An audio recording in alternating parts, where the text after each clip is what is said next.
Baik pemirsa yang dirahmati Allah Subhanahu wa taala, kita masih dalam acara yang sangat kita banggakan, yaitu Lentera Islam, mengkaji Islam untuk kehidupan yang lebih sempurna. Waktu adalah suatu nikmat dari Allah Subhanahu wa taala. Syukuri waktu ini. Detik demi detik, menit demi menit, jam demi jam, kita syukuri. Bersyukur kita diberikan waktu oleh Allah. Berapa banyak saudara kita yang minta dibangkitkan kembali, minta waktu kembali kepada Allah Subhanahu wa taala. Maka dengan syukur ini, seyogyanya kita yang diberikan kesempatan, maka harus mengintrospeksi diri. Langkah apa yang kita lakukan ketika Allah memberikan nikmat ini? Maka di dalam Al-Quran Allah firmankan, A'udzubillahi minasyaitonirrajim. Ya ayyuhalladzina amanu ittaqullaha wal tanzur nafsum ma qaddamat lighad wattaqullaha innallaha khabirum bima ta'malun. Wahai orang-orang yang beriman, takwalah kamu kepada Allah, takutlah kamu kepada Allah. Wal tanzur nafsum ma qaddamat lighad.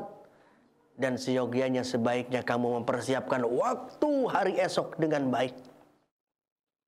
Maka pemirsa yang dirahmati oleh Allah Subhanahu wa taala, setelah kita berintrospeksi diri, kenali sesuatu yang ada di dalam diri kita. Hasibu anfusakum qabla an tuhasabu. Jangan sampai nanti kita keburu. Yang menghitung, yang mengaudit, yang menghisap adalah Allah Subhanahu wa taala yang menitipkan segala sesuatu kepada kita. Karena jangan tenang-tenang, jangan senang-senang, manusia diberikan oleh Allah, diberikan umur, diberikan jasa, diberikan semuanya, maka manusia itu akan diminta pertanggungjawaban oleh Allah. Di hari kiamat nanti, Allah akan meminta pertanggungjawaban. Nabi SAW bersabda, apa kata Nabi? La tazulu qadama 'abdin hatta yus'ala an arba'ata asya. Tidak akan berdiri tegak kaki seorang manusia. Di mana? Di hari kiamat nanti. Mulai alam mahsyar. Ada yang berjalan dengan wajahnya, ada yang berjalan merangkak, ada yang berjalan kepalanya di bawah, kakinya di atas. Bermacam-macam manusia. Apa yang menyebabkan mereka seperti itu? Mereka tidak mampu berjalan, apalagi melintas jembatan Shiratal Mustaqim, jembatan yang tajamnya seperti pedang. Pemirsa yang dirahmati oleh Allah, la tazulu qadama 'abdin. Tidak akan bisa berjalan di yaumil kiamah, nanti di alam mahsyar, di jembatan Shiratal Mustaqim. Sehingga Allah Subhanahu wa taala akan menanyakan kepada dia. Apa yang Allah tanyakan? An umrihi fima afnah. Allah akan menanyakan tentang umurmu. Selama kau diberikan kesempatan waktu, kesempatan umur hidup di dunia ini, kau gunakan untuk apa? Yang kedua, wa an jasadihi fima ablah. Allah akan menanyakan tentang jasad, tentang tangan, kaki, mata, telinga, lidah. Apa lidahmu digunakan untuk menggunjing, untuk memfitnah, untuk menyakiti orang lain? Tangan apa digunakan untuk membantu? Kaki apa digunakan untuk melangkahkan ke tempat kebaikan? Ini akan ditanyakan saudara oleh Allah. Tidak tenang-tenang, tidak senang-senang. Kemudian yang ketiga adalah yang akan ditanyakan oleh Allah di yaumil kiamah, yang membuat manusia jikalau tidak mampu menjawab, tidak akan bisa berjalan tegak, apalagi menuju surganya Allah. Yang ketiga, Allah akan menanyakan, dari mana hartamu kau dapatkan? Harta bisa didapatkan dari jalan yang haram, dari jalan yang menjolimi orang lain, dari jalan yang membohongi orang lain. Lalu yang keempat adalah, kau kemanakan hartamu? Bisa saja hartanya didapat dari jalan yang halal, kemudian dia belanjakan di jalan yang haram untuk membiayai kemaksiatan, untuk membiayai kezaliman. Maka hati-hati dengan harta kita. 4 hal itu tidak terlepas dari pertanyaan Allah. Hasibu anfusakum qabla an tuhasabu.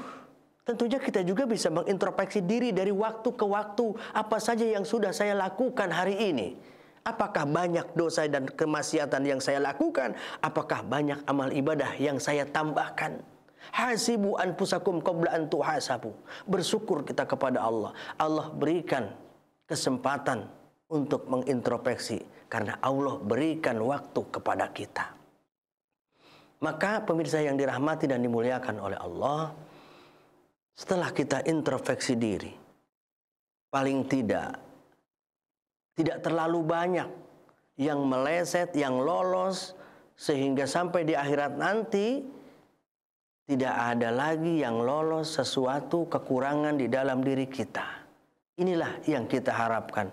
Qabla an tuhasabu, sebelum Allah nanti menghitungnya. Maka orang-orang yang beruntung, orang-orang yang tidak menyia-nyiakan waktu, ini adalah termasuk orang yang beruntung.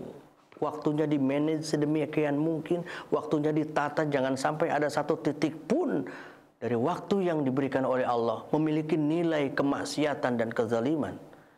Maka ada beberapa orang yang tidak mengalami kerugian, yaitu orang-orang yang beruntung. Tetapi seyogyanya Allah firmankan dalam Al-Quran, setiap manusia ada di dalam kerugian. Wal asri innal insana lafi husrin illa. Wal asri, demi waktu, demi masa. Yang memiliki waktu dan masa adalah Allah subhanahu wa ta'ala. Innal insana lafi husrin, sesungguhnya manusia ada di dalam kerugian. Dan pada saat awal penciptaan manusia sudah ditentang oleh para malaikat, saudara. Ketika Allah menciptakan manusia, malaikat menentang kepada Allah, ataj'alu fiha may yufsidu fiha wa yasfikud dima. Ya Rabb, tidak cukuplah kami malaikat yang kau perintahkan bersujud, kami bersujud, kami bertasbih, kami bertakbir, kami tidak pernah ingkar karena kami tidak punya nafsu. Kami selalu menjalankan perintah-Mu ya Allah.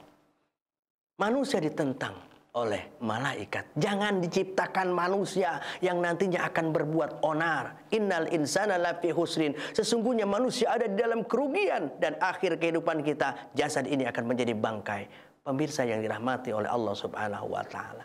Siapakah orang-orang yang rugi itu? Dan siapa orang-orang yang tidak rugi itu? Jangan kemana-mana.